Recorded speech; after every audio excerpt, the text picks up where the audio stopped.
आवश्यकता ठारू अधिक आराम एवं आवश्यकता ठारू अधिक भल पाइबा आपणको अलसुआ बनई दिए। नमस्कार बंधुगण, आपण मानंकु मोर एही चैनल को स्वागत। आज रही ज्योतिष कार्यक्रम कन्या राशि पाई बहुत अधिक गुरुत्वपूर्ण अछि। आज आमे जानिबा कन्या राशि 2025 अगस्त मासटी किपरि रहिब।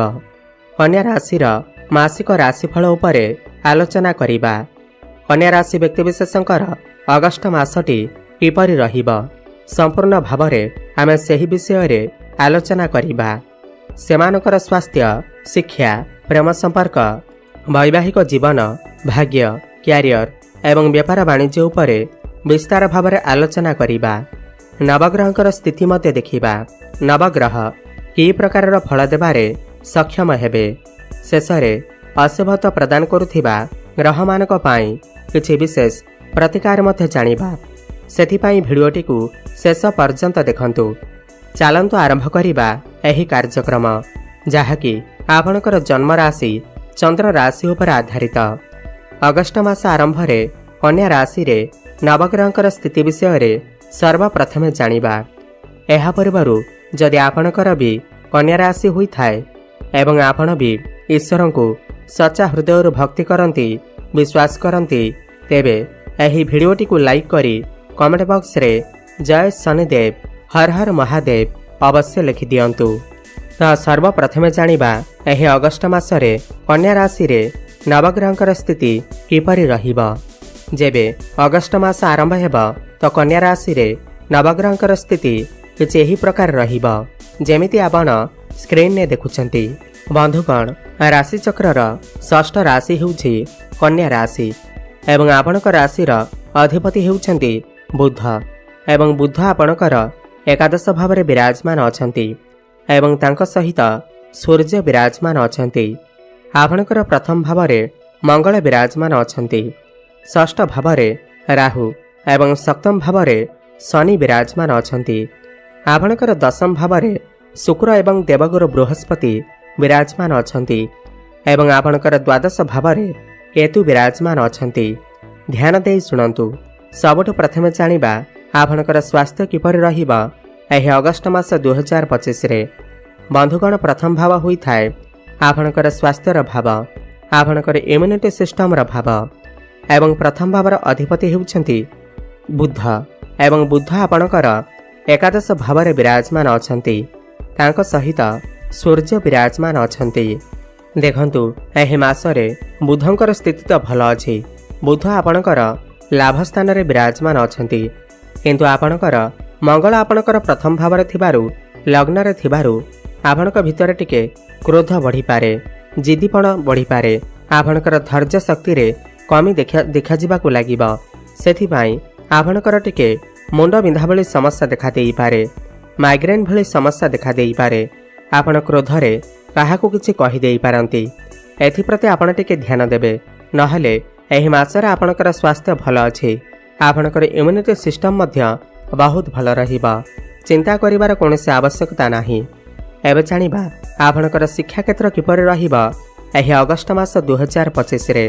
बंधुगण, पंचम भाव होई थाए आपणकर शिक्षा क्षेत्रर भाव एवं पंचम भावर अधिपति हेउछंती शनिदेव एवं शनि आपणकर सप्तम भावरे केंद्र रे विराजमान अछंती। बहुत भल स्थिति रे अछंती एवं सूर्य एवं बुध मध्य आपणकर पंचम भाव को देखुछंती। बुध हेउछंती बुद्धिर कारक ग्रह एवं सूर्य हेउछंती कॉन्फिडेंस रो कारक ग्रह। एही मासरे आपणकर पाठपढ़ार स्थिति बहुत ही अधिक भल रहिब, सर्वोत्तम रहिब। जदि एही मासरे आपणकर किछि एग्जाम अछि, खास करी सरकारी परीक्षा अछि, गवर्नमेंट परीक्षा अछि, ताहले सेथिरे आपण निश्चित भावरे उत्तीर्ण करिवे। एही मासरे जदि आपणकर किछि इंटरव्यू अछि, तेबे सेथिरे आपण निश्चित भावरे सफलता प्राप्ति करिवे। आपणक भितर बुद्धि बढ़िब, कॉन्फिडेंस बढ़िब। आपण पाठपढ़ार किछि बड़ परिवर्तन करि पारंती, किछि बड़ करिबाकू इच्छा करि पारंती। आपणक भितर ज्ञान मध्य बढ़िब। आपण किछि फॉर्म फिलअप करि पारंती, कोनोसी नूतन स्थान रे एडमिशन नेई पारंती, पाठ पढ़िबा पई विदेश यात्रा मध्य करि पारंती। मोटामोटी देखिबाकू गले एही मासरे आपणकर पाठपढ़ार स्थिति बहुत ही अधिक भल अछि। एबे जानिबा आपणकर प्रेम जीवन किपर रही अगस्ट मास 2025 बंधुगण पंचम भाव ही होता है आपणकर प्रेम जीवन भाव शिक्षार भाव एवं संतानर भाव होता है एवं पंचम भावर अधिपति शनिदेव आपणकर केन्द्र में विराजमान अच्छा देखु शनि आपणकर सप्तम बसी प्रथम भाव को देखुंट यह मासरे आपणकर भल पाइबार स्थिति तो भल रु मंगल आपणकर प्रथम भाव एवं शनि को दृष्टि देउथिबारु आपणक भितर टिके आग्रेसन रही पारे क्रोध रही पारे आपण क्रोधरे आपणकर पार्टनर को किछि कहि देई पारंती जहा फल टिके समस्या देखा देई पारे आपण आपणकर मन मानि चलई पारंती आपणकर पार्टनरकर कथा न सुनी पारंती जहा फल आपणकर पार्टनर मन दुख करि पारंती सेथिपाई एही मासरे आपण आपणकर क्रोध उपर टिके नियंत्रण रक्षा करंतु एवं सामना वालार मन को बुझीबा को चेष्टा करंतु जहा फल आपणकर प्रेम जीवन बहुत ही भल चलिबा। बुध आपणकर पंचम भाव को देखुथिबारु आपण जहा भी किछि भूल करिथिबे ताहाको सुधारिबा को चेष्टा करिवे एवं आपणकर भल पाइबार स्थिति धीरे धीरे भल हेबा को लागिबा किंतु आपण टिके आपणकर क्रोध उपरे टिके नियंत्रण रक्षा करंतु एवं धैर्य शक्ति रखंतु। एबे जानिबा आपणकर वैवाहिक जीवन किपर रहिबा यह अगस्ट मास 2025 बंधुगण सप्तम भाव होता है आपणकर वैवाहिक जीवनर भाव एवं सप्तम भावर अधिपति होउछंती देवगुरु बृहस्पति एवं बृहस्पति आपणकर दशम भाव विराजमान अछंती। देखंतु एही मासरे आपणकर वैवाहिक जीवन एवरेज रहिबा एते भल नुहे कि एते मध्य खराब नुहे काहेकि शनि आपणकर सप्तम अछंती आपणकर लाइफ पार्टनर को भितरे टिके जिद्दीपण देखा देई पारे आपणकर लाइफ पार्टनर एही मासरे तांकर कामरे बहुत अधिक व्यस्त रही पारंती काहेकि सप्तम भावर अधिपति कर्म भाव विराजमान अछंती से तांकर कामरे एते व्यस्त रहिबे जे आपणकु समय देई न पारंती जहा फल आपणकर मन टिके दुख होई पारे आपण दुई जनक भितर टिके तालमेल ठीक रही न पारे किंतु आपणकर लाइफ पार्टनर क्यारियर रे ग्रोथ देखिबा को मिलिबा किंतु आपणकर क्रोध उपर टिके नियंत्रण रक्षा करंतु ताहा वैवाहिक जीवन उपर हेउ किंबा प्रेम जीवन उपर हेउ काहेकि मंगल आपणकर प्रथम भावर अछंती नहले एही मासरे आपणकर वैवाहिक जीवन एवरेज रहिबा। एबे जानिबा सबठार गुरुत्वपूर्ण विषय वस्तु जहाँकि आपणकर भाग्य क्यारियर एवं व्यापार वाणिज्य किपर रहिबा एही अगस्ट मास 2025 बंधुगण नवम भाव होता है आपणकर भाग्यर भाव दशम भाव होता है आपणकर क्यारियर भाव नवम भावर अधिपति शुक्र आपणकर दशम भाव विराजमान अछंती।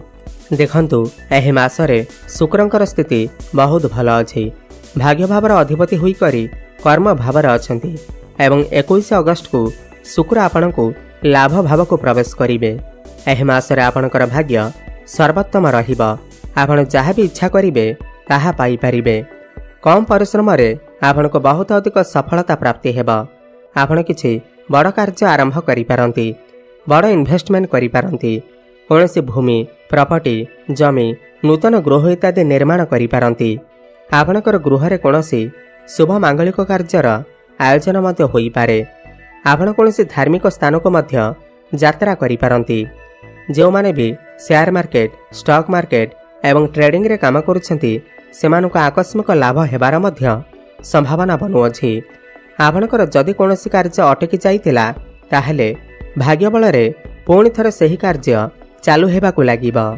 क्यारियर कथा हेबा जदि दशम भाव होइथाय क्यारियर भाव दशम भावर अधिपति बुध आपणकर लाभ स्थान रे एकादश भाव विराजमान अछंती एवं एही मासरे आपणकर क्यारियर भाव रे दुई गोटी शुभ ग्रह विराजमान अछंती जणे हेउछंती देवगुरु आउ जणे हेउछंती दैत्य गुरु एही मासरे आपणकर क्यारियर रे बहुत अधिक उन्नति प्रगति करिवे आपणक पाखकु नुआ नुआ काम आसी पारे आपणको एही मासरे समस्त टार्गेट रे अचीव मिली जिवो आपण समस्त कार्य को बहुत सहजरे करि परिबे कॉन्फिडेंस बढ़िबा काम कार्य रे आपणको सम्मानित करा जाई पारे जो माने बेरोजगार अछंती सेमानकु नूतन कर्म प्राप्ति हेबार मध्य बहुत अधिक संभावना बनुअछि आपण जदि पूर्वरु चाकरी करिसेंती ताहेले प्रमोशन हेबार जग बनुअछि कोनोसी एमएनसी कंपनी रु जॉब ऑफर मध्य आसी पारे खास करी जदि आपण माने टीचिंग लाइन रे अछंती,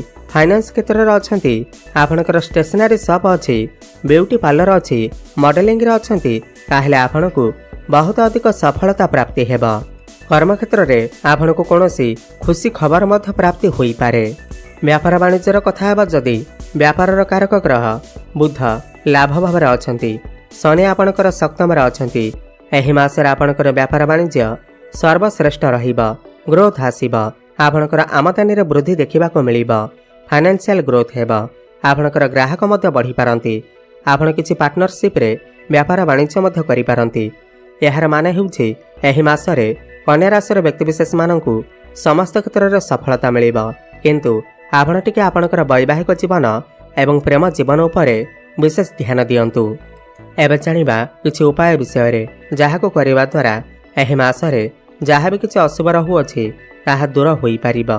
प्रत्येक दिन बुधंकर बीज मंत्र जप अवश्य करंतु।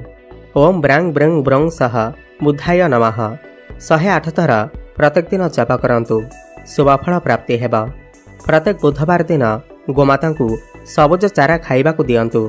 प्रभु गणेशंकर आराधना करंतु एवं प्रत्येक दिन हनुमान चालीसा पाठ करंतु। शुभफल प्राप्ति हेबा सहित आपणकर भाग्य रे उन्नति आसीबा। धन्यवाद।